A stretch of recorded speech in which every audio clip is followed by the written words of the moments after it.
श्यामपुर नामक गांव में एक जाह्नवी नाम की लड़की रहती थी।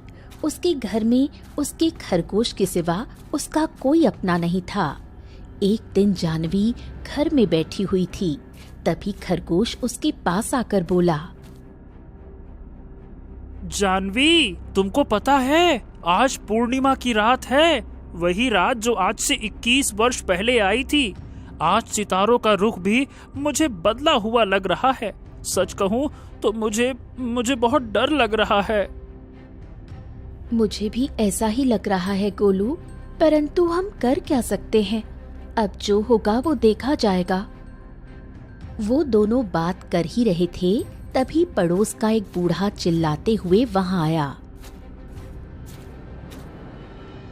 अरे अरे, यार कितनी बार कहा है कि इस गांव को छोड़ दो, पर तुम हो कि इस गांव में जैसे बस सी गई हो, हैं? अब सितारों का रुख देख रही हो, ऐसा लग रहा है जैसे आज रात आसमान से आग बरसने वाली है, आग। हाँ, आप ठीक कह रहे हैं। ये लड़की अगर ऐसे ही कुछ दिन इस गांव में रही तो हम सब जलकर राख हो जाएंगे। पर इसका क्या है, ये तो बिन माँ के पैदा हुई और एक दिन बिना परिवार के ही रह जाएगी। काकी, माना कि मैं बिन माँ के जन्मी हूँ, पर इसमें मेरी क्या गलती? आप लोगों ने मुझे कभी इंसान नहीं समझा। जाह्नवी, चलो यहाँ से, मुझे बहुत डर लग रहा है। ये लोग कुछ भी कर सकते हैं। मैं जानता हूँ कि तुमने किसी का कुछ नहीं बिगाड़ा, लेकिन इन लोगों की आंखों में नफरत है, नफरत, और ये नफरत अंधी होती है। अरे जाओ, ये रोनी सूरत किसे दिखा रही हो? हम सबको इससे कोई फर्क नहीं पड़ता। अरे तुम सबकी वजह से हम लोग अपनी जान खतरे में क्यों डालें? फिर जाह्नवी गोलू के साथ घर से निकल जाती है और दोनों जंगल की ओर बढ़ जाते हैं। हाँ, अच्छा हुआ जो ये चली गई, नहीं तो ये तो एक दिन सब कुछ तबाह कर देती, मनहूस कहीं की। जाह्नवी और गोलू जंगल में कड़कती हुई तेज बिजली के बीच आगे बढ़ते हैं। गोलू, देखो बिजली कितनी तेज चमक रही है। हमें जल्दी से कहीं छिपना होगा, वरना हम दोनों खतरे में पड़ जाएंगे। वो देखो जाह्नवी, सामने झोपड़ी है, चलो वहीं चलते हैं। अगर देर की तो शायद जान बचाना मुश्किल हो जाएगा। जल्दी करो, चलो, आ जाओ। दोनों दौड़ते हैं और झोपड़ी में जाकर अंदर छिप जाते हैं। कुछ ही पलों में हवा ठंडी पड़ जाती है और अजीब शांति छा जाती है। जाह्नवी, क्या तुमने महसूस किया?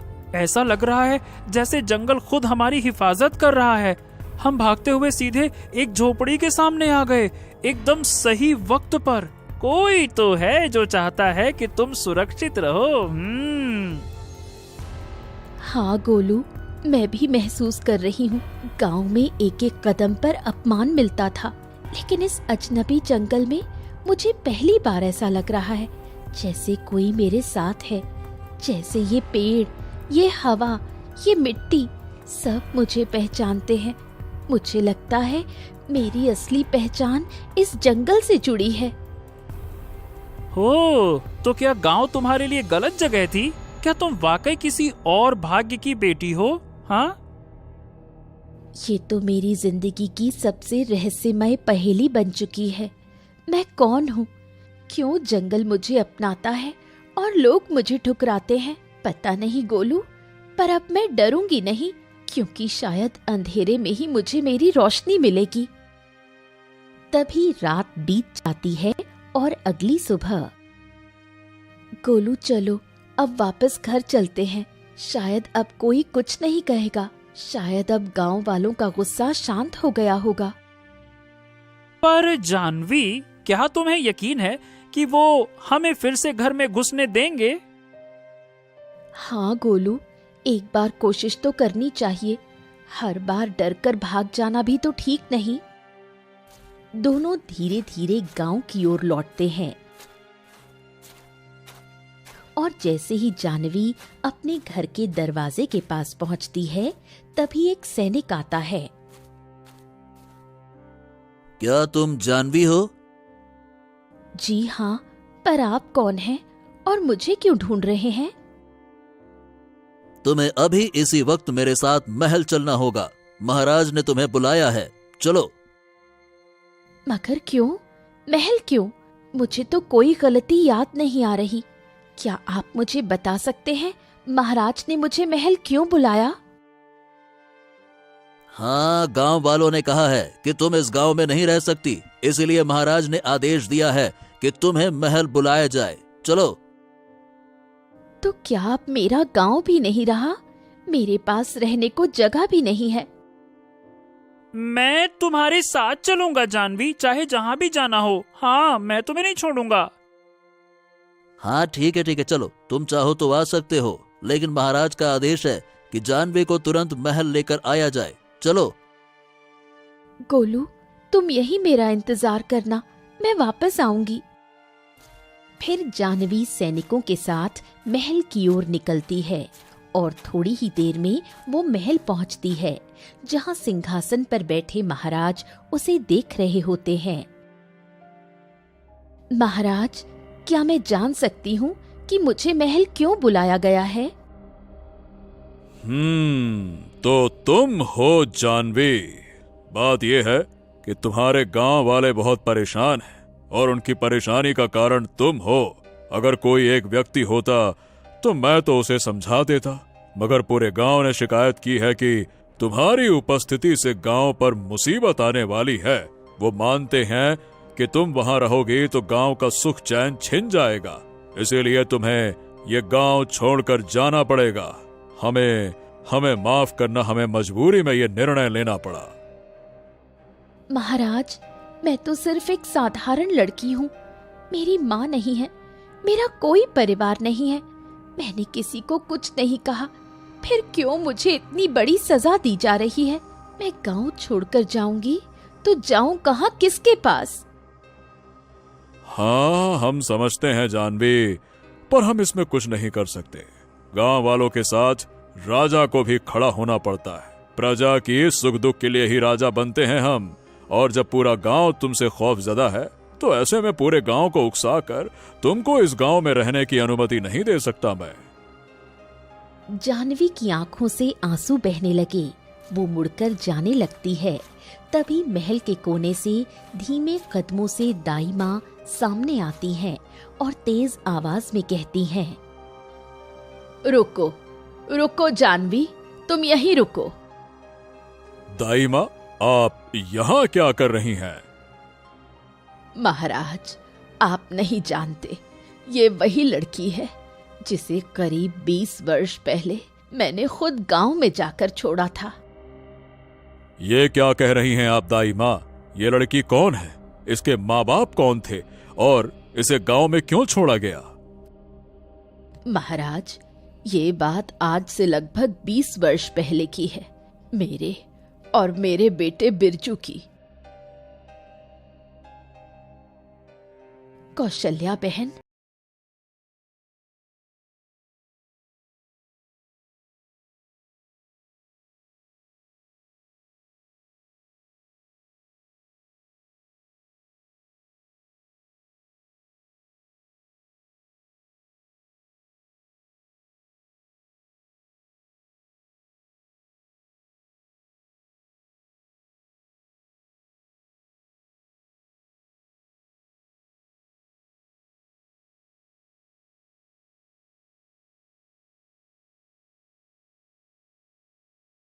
जिसका पछतावा सारी उम्र रहेगा। इतने में बिरजू आ जाता है। अरे, तू आ गया नालायक, आज फिर क्या कराया है? गांव की औरतें तुम्हारी शिकायत लेकर आई थी। कब सुधरेगा तू? क्यों लड़कियों के पीछे पड़ता है? क्यों तंग करता है मासूमों को? ओहो, तो क्या हो गया माँ? अब क्या मैं किसी लड़की को देख भी नहीं सकता क्या? क्या बात करती हो? लड़की ही तो देखी है। लड़की है कि कोई खजाना जो उसकी तरफ देख नहीं सकता? बड़ी आई, कौन बोला आपसे कि मैं लड़कियों को देख रहा था, ये कर रहा था? देख ही तो रहा था, कौन सा गुनाह कर दिया मैंने? अरे शर्म कर।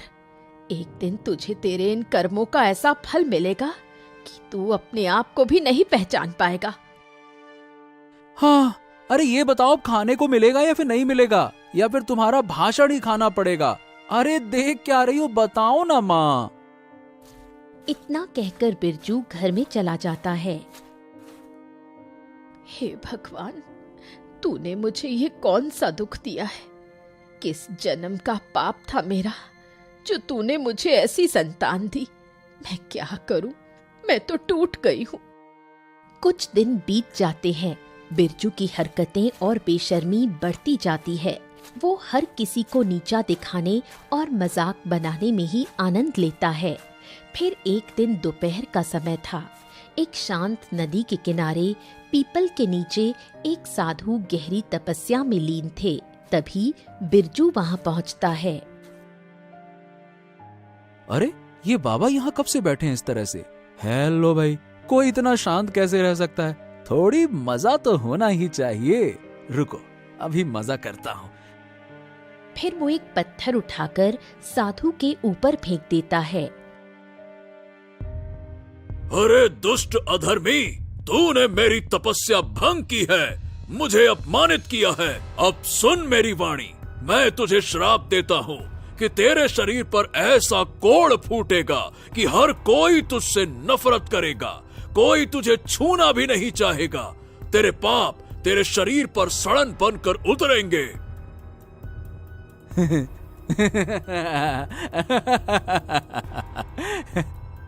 अरे देखो देखो देखो, ढोंगी बाबा श्राप दे रहे हैं। अरे ओ बाबा, मुझे कोई डर वर नहीं लगता तुम्हारे शब्दों से। हाँ, तुम्हें क्या लगता है कि मैं डर जाऊंगा? अरे जाओ जाओ, तेरे जैसे बाबा हर मोड़ पे मिलते हैं और मैं फुदुक के उनसे पार पा लेता हूँ।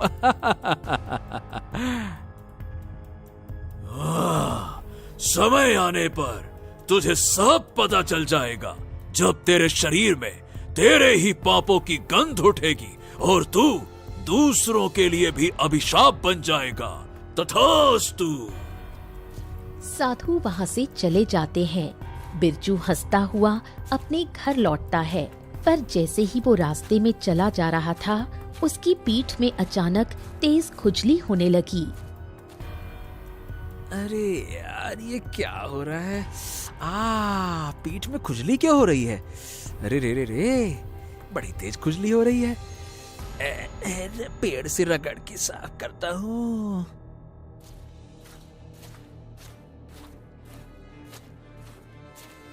वो एक पेड़ के पास जाकर अपनी पीठ रगड़ने लगता है, लेकिन खुजली रुकने की जगह बढ़ती जाती है।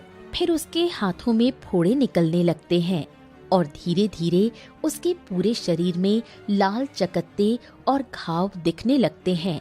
वो भागता हुआ घर पहुंचता है।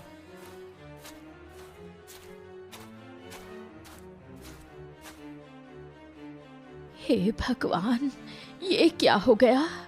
ये क्या हालत है तेरी? तेरे पूरे शरीर में कोढ़ हो गया है। ये कैसे हुआ? क्या?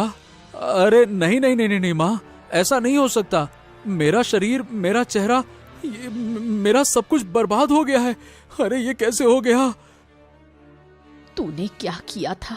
बोल, ऐसा कौन सा पाप किया कि भगवान ने तुझे ये सजा दी? माँ, एक साधु तपस्या कर रहे थे, मैंने उनके ऊपर पत्थर फेंक दिया। वो गुस्से में आ गए और उन्होंने मुझे श्राप दिया। माँ, मैं तो मजाक समझ बैठा, मैंने उन्हें बहुत बुरा भला भी कहा। नालायक, हर बात मजाक नहीं होती। अब देख, तेरे जीवन का नाश हो गया। तेरे कर्मों ने तुझे इस हालत में ला दिया है। हे भगवान, अब मैं क्या करूं? मेरा बेटा पाप की जंजीरों में बंध गया है और मैं तो बस देखती रह गई। धीरे धीरे उसकी बीमारी की चर्चा पूरे गांव में होने लगी। तभी पार्वती आकर कहती है,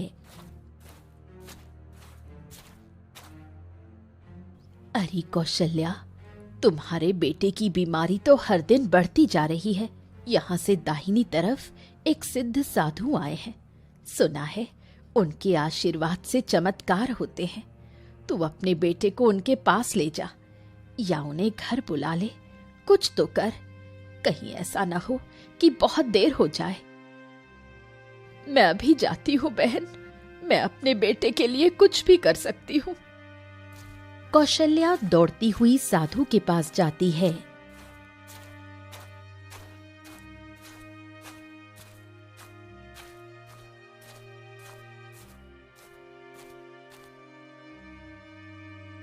हे साधु महाराज, मेरे बेटे की हालत बहुत खराब है। कृपा करके कल हमारे घर पधारिए और प्रसाद रूपी भोजन ग्रहण कीजिए। आपके चरण पड़ने से ही मेरा बेटा ठीक हो सकता है। ठीक है, मैं कल आऊंगा, तुम्हारे घर का अन्न भी ग्रहण करूंगा और देखूंगा कि तुम्हारे बेटे का भाग्य क्या है।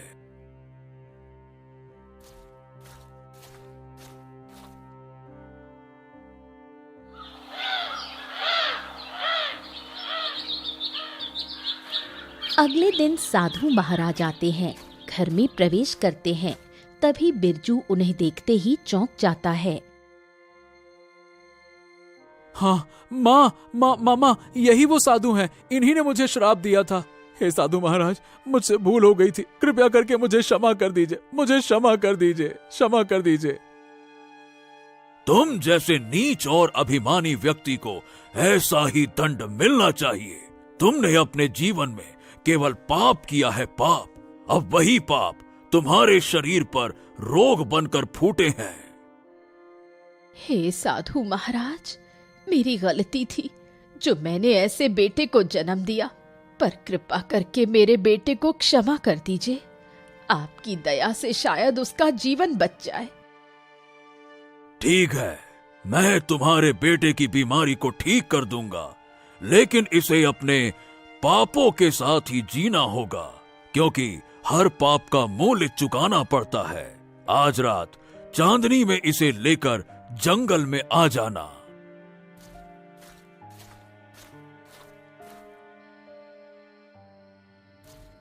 रात को चांदनी के बीच कौशल्या और बिरजू जंगल में पहुंचते हैं।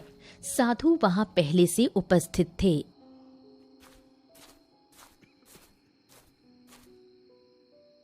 आज मैं अपने तप की शक्ति से तुम्हारे शरीर से कोढ़ निकाल दूंगा, पर ध्यान रहे कि तुम्हारे पाप का फल तुम्हें इसी जन्म में मिलेगा। साधु मंत्र पढ़ते हैं। बिरजू के शरीर से कोढ़ निकलकर हवा में बिखर जाता है और अचानक वही कोढ़ एक सुंदर नवजात कन्या में बदल जाता है। ये लो तुम्हारे पापों का प्रतिफल। ये बच्ची अब तुम्हारे साथ रहेगी। ये अब तुम्हारी बेटी है, जिसे तुम स्वीकारो या नहीं, पर ये तुम्हारा ही हिस्सा है। लो। इतना कहकर साधु वहां से चले गए। अरे ये क्या, ये बच्ची बिन माँ के पैदा हुई? ये कैसे चमत्कार हुआ?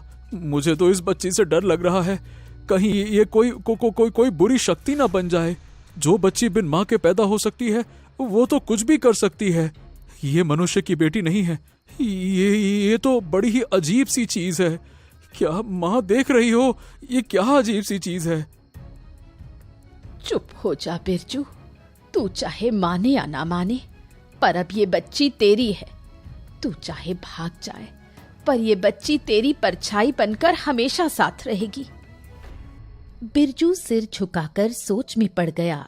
कौशल्या बच्ची को गोद में लेकर गांव लौट आई। कुछ ही दिनों में पूरे गांव में खबर फैल गई।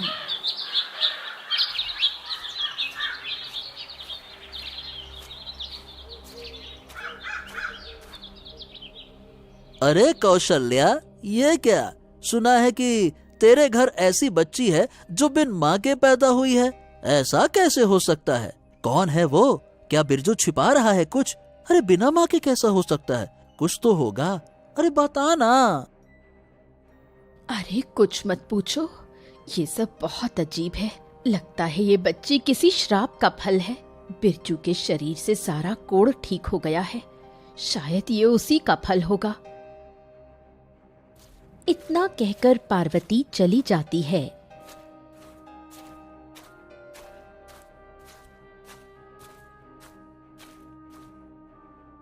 माँ, मैं इस बच्ची के साथ अब नहीं रह सकता। बस मुझे ये ठीक से जीने नहीं देती है। हर वक्त बोझ की तरह लगती है, बोझ। कहीं छोड़ आओ इसे, कहीं भी। बस मेरे सामने हटाओ इसको, मेरे सामने से बस।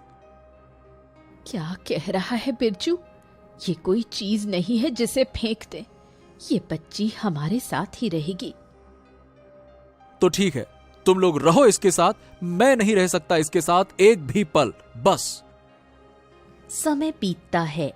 जैसे ही बिरजू चौपाल से गुजरता है, सभी लोग बातें कर रहे हैं। अरे ओ बिरजू, अच्छी सजा दी है तुझे साधु महाराज ने। बिल्कुल, तेरे पापों की एक पोटली बना दी भगवान ने बेटी के रूप में। अब तुझे हर दिन देखना होगा अपने कर्मों का फल। बिरजू, अब तेरा हर दिन सजा है और ये बच्ची तेरी सजा का चेहरा है। सभी लोग ठहाका मार कर हंसते हैं। अरे ये तो रोज रोज मरने जैसा है। हर दिन घुट घुट कर जीने से तो अच्छा है कि एक ही बार मर जाऊं। मुझे नहीं चाहिए ये बोझ वाली जिंदगी, ये ताने, ये ऐसी गंदी गंदी नजरें।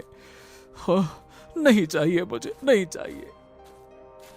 बिरजू ये सब सुनकर टूट जाता है और रात के अंधेरे में चुपचाप कुएं में कूदकर आत्महत्या कर लेता है। महाराज, मैं इसे उस गांव में छोड़ आई थी, एक झोपड़ी के पास। हाँ, छोड़ दिया था तो फिर आपने उसे अपने साथ क्यों नहीं रखा दाई माँ? आप भी तो उसे पाल सकती थी। इस तरह एक छोटी बच्ची को छोड़ना, क्या यह ठीक फैसला था? मैं नहीं पाल सकती थी महाराज। इसे देखकर मुझे वो सब याद आता था जिस तरह से इसका जन्म हुआ था, और मैं उस बात को भूल भी जाती। आपको पता है, जब जानवी छोटी थी तब आसमान में परिंदे उसके पास आकर बातें करते थे। जंगल में कभी कभी जब मैं लकड़ियां काटने जाती थी, तब जंगल के जानवर इसकी रक्षा करते थे और इसके आसपास आकर बातें करते थे। मैं वो सब देखकर डर गई थी। किसी से इस बारे में बात भी नहीं कर सकती थी। मैं खुद ही ये नहीं समझ पा रही थी ये इंसान की संतान है या फिर किसी जानवर की अनोखी शक्ति। मुझे ऐसा लगता था कि किसी दिन कोई जानवर या परिंदा इसको लेकर उड़ जाएगा, पर आज इसको इतने सालों बाद यहाँ देखकर मुझे समझ में आ गया है, ये ना इंसान की बच्ची है ना किसी और शक्ति की। बस ये भगवान का ही विचित्र रहस्य है। इस बच्ची को देखकर ये बात तो समझ में आ गई है कि कुदरत के फैसले हमारी सोच से भी ऊपर होते हैं। भगवान जिसको चाहे उसको वहां जन्म दे सकता है। हो, तो आज इतने सालों बाद तुम मुझे ये क्यों बता रही हो?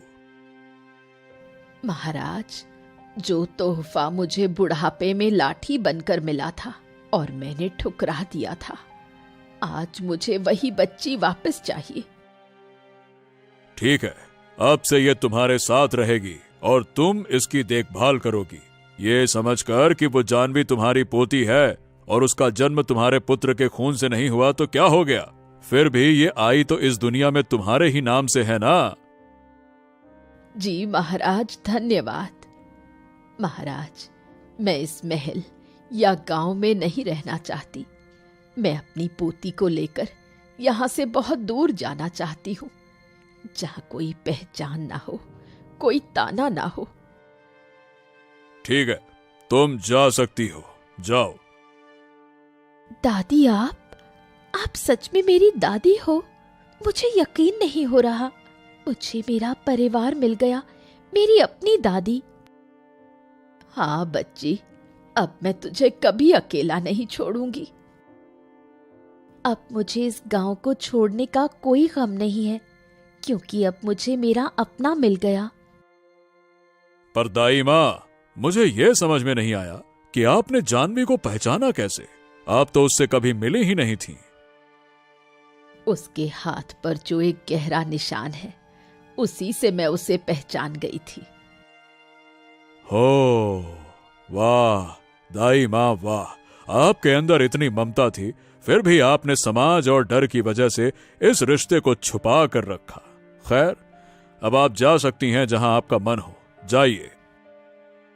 दादी चलो, हम गांव चलते हैं, वहां से गोलू को लेकर चलते हैं, फिर हम तीनों साथ रहेंगे। जानवी और कौशल्या लौटती हैं। ये मेरी दादी है गोलू, कौशल्या मेरी अपनी दादी, और ये गोलू मेरा दोस्त है। जब इस दुनिया में कोई मेरा साथ नहीं दे रहा था, तब से ये मेरे साथ है, मेरा सबसे अच्छा दोस्त। चलो दादी, चलो गोलू, अब हम सब मिलकर एक नई दुनिया बनाएंगे। तीनों, जानवी, कौशल्या और गोलू जंगल की ओर बढ़ते हैं और घने पेड़ों के बीच एक झोपड़ी बनाकर वहां खुशी खुशी जीवन बिताने लगते हैं।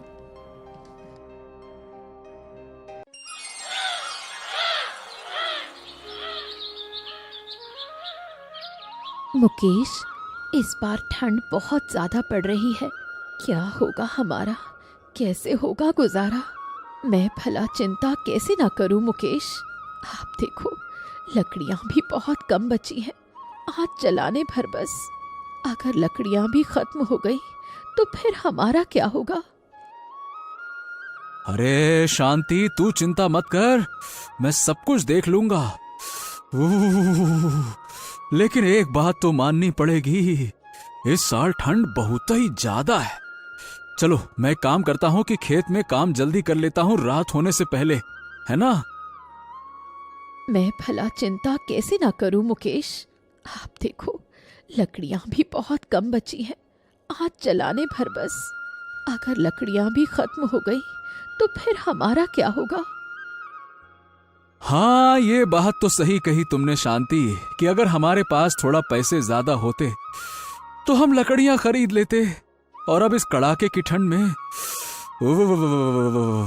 जंगल जाकर लकड़ियां इकट्ठी करनी होंगी। चलो जाता हूं, अब क्या करें। इतना बोलकर मुकेश इस खतरनाक ठंड में घर से बाहर निकल जाता है। ठंड इतनी तेज पड़ रही होती है कि गांव के सारे लोग अपने अपने घर में होते हैं। ठंड के कारण धूप भी नहीं निकली थी। कैसे भी करके मुकेश अपने खेत के पास पहुंचता है।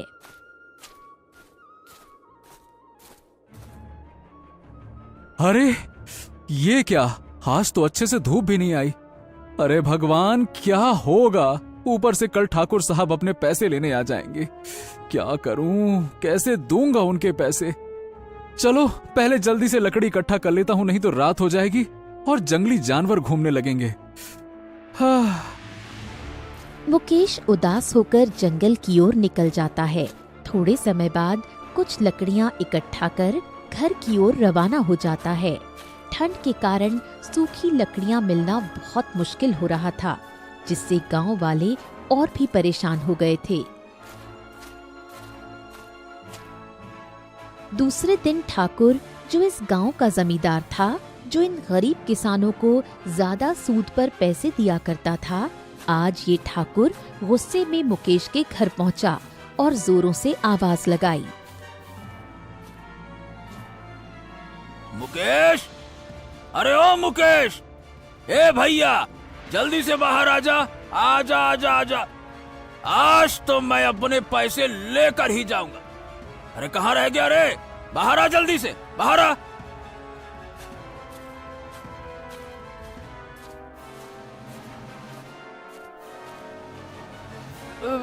अरे ठाकुर साहब, आप यहाँ और इतने गुस्से में लग रहे हैं आप? क्या बात है? क्या बात है? अरे गुस्सा तो होऊंगा ना, मेरे पैसे जो तुमने अभी तक नहीं दिए। बात करता है क्या बात है? चल ठीक है, ला जल्दी से मेरे पैसे वापस कर। 2 महीने बीत गए, तूने बोला था कि 1 महीने में वापस कर देंगे। अब निकाल भैया जल्दी से पैसे निकाल। ठाकुर साहब, अभी तो मेरे पास पैसे नहीं है। मैं कहाँ से पैसे दूं? कृपया करके एक बार, बस एक बार, एक हफ्ते का समय और दे दीजिए। 1 सप्ताह के बाद मैं आपके पैसे लौटा दूंगा। इस बार मैं वादा करता हूँ, बिल्कुल देर नहीं करूंगा, लौटा दूंगा। हाँ। ठाकुर मानने वालों में से कहाँ था, लेकिन मुकेश का मासूम चेहरा देखकर ठाकुर 1 हफ्ते का समय देने के लिए मान गया। ठीक है, ठीक है। अब इतनी विनती कर रहा है तो एक आखिरी मौका दे देता हूँ, लेकिन याद रखना, 1 सप्ताह के अंदर अगर पैसे नहीं मिले ना तो अपनी जमीन भूल जाना। मैं तेरी जमीन वापस ले लूंगा, याद रखना तू। चल। ये बोलकर ठाकुर वहाँ से चला जाता है। मुकेश और भी उदास हो गया। ठंड से बचने के लिए एकमात्र सहारा लकड़ियाँ थीं, जो जंगल से लाना और मुश्किल होता जा रहा था। मुकेश घर से बाहर निकलता है लकड़ियाँ इकट्ठी करने। तभी रास्ते में उसका दोस्त गौतम मिल जाता है। और भाई मुकेश, क्या हाल चाल है?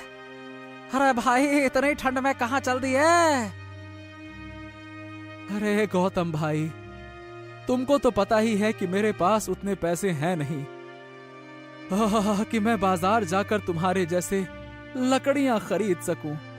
इसीलिए जा रहा हूं, जंगल में कुछ सूखी लकड़ियां मिल जाती तो भाई मेरा भी कुछ काम हो जाता। ठंड तो बहुत कड़ाके की पड़ रही है, क्या कहें। हाँ मुकेश भाई, ये बात तो तुमने बिल्कुल सही बोला। अरे गांव के सभी लोगों का यही हाल है। अरे क्या करें, अरे इतनी ठंड में तो बाहर निकलना भी मुश्किल हो रहा है।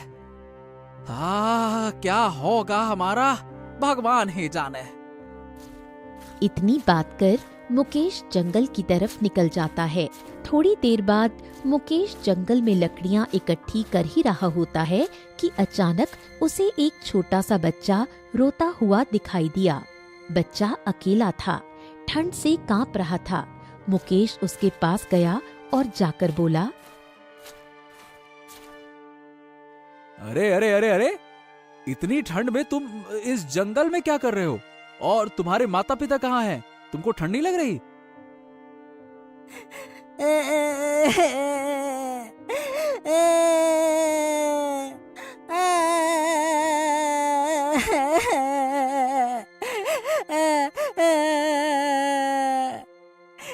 अरे अंकल, मैं अनाथ हूँ और 2 दिन से इस जंगल में भटक गया हूँ। अगर आपके पास थोड़ा खाना हो तो दे दीजिए, कृपा कर दीजिए, मैं भूखा हूँ।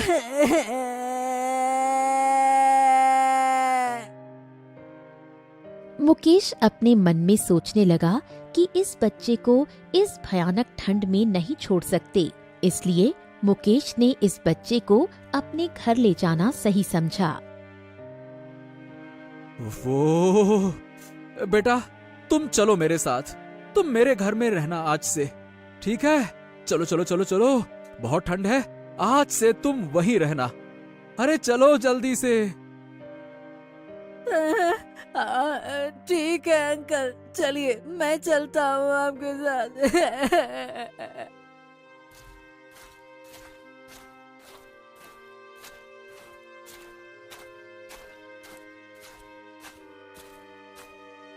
शांति पहले तो चिंतित हुई, लेकिन बच्चे की मासूमियत देखकर उसका दिल भी पिघल गया।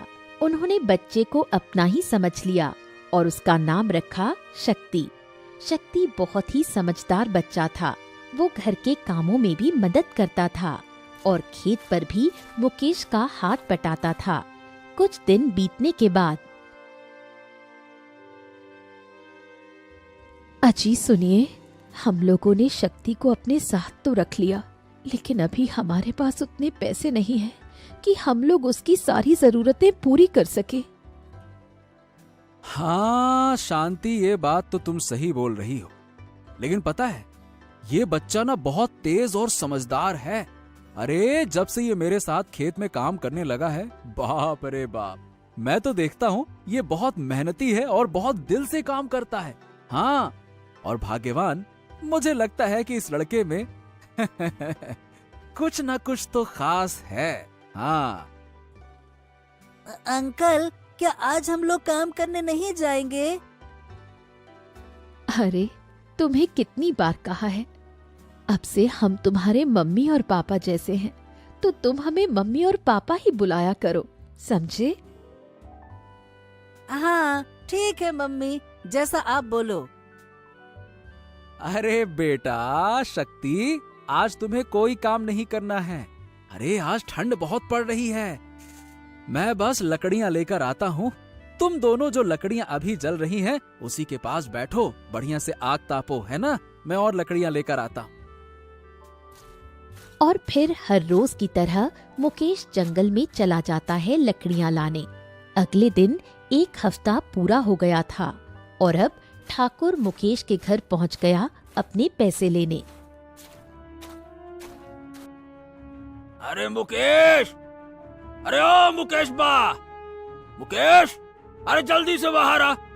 अरे बाहर आ, मुझे मेरे पैसे वापस कर। कहाँ है मुकेश? बाहर आ।